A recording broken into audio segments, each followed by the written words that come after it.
Well, I must say, I think you're absolutely ideal. Did I mention that I also compose? And he also composes. Yes, I'm sure he does. I'm Elliot Forrest. The new film is Florence Foster Jenkins, starring Meryl Streep and Hugh Grant. What a pleasure to meet you. Nice to meet you. Thanks.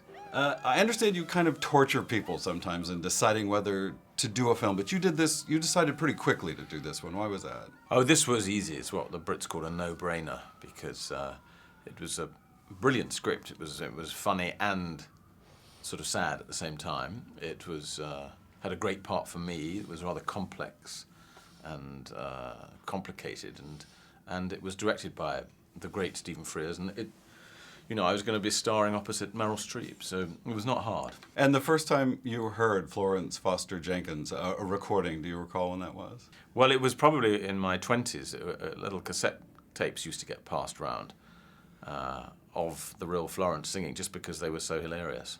It was like, people passing around dope. It just made you laugh. And what did you make of it at the time? Well, just that it was unnaturally funny. There was something.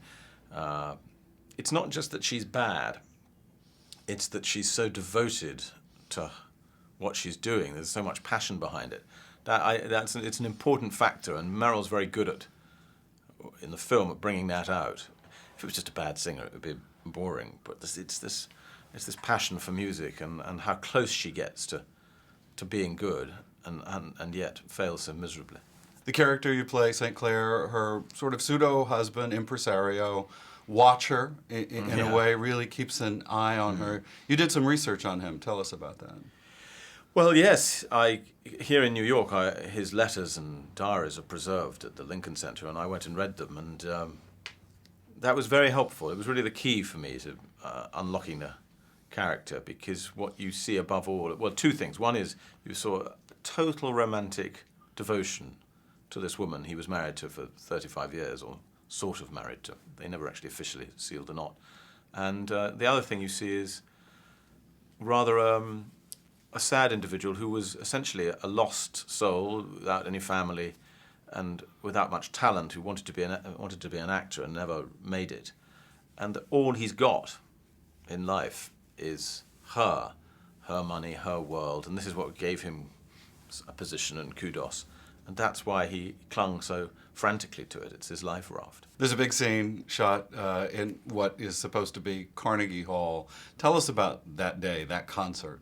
Florence, who has always up till then just played for her little music societies in New York, of which there were many in those days, all of whom were carefully cultivated to love her by me, her husband.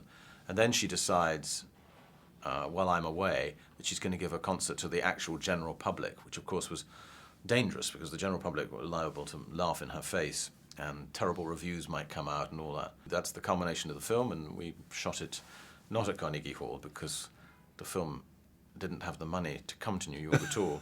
So we actually shot it in the Hammersmith Apollo, which is near where I grew up. In fact, I used to watch all my earliest films in the 70s in the Hammersmith Apollo. And then suddenly there I am on the stage performing with Meryl Streep. Quite odd.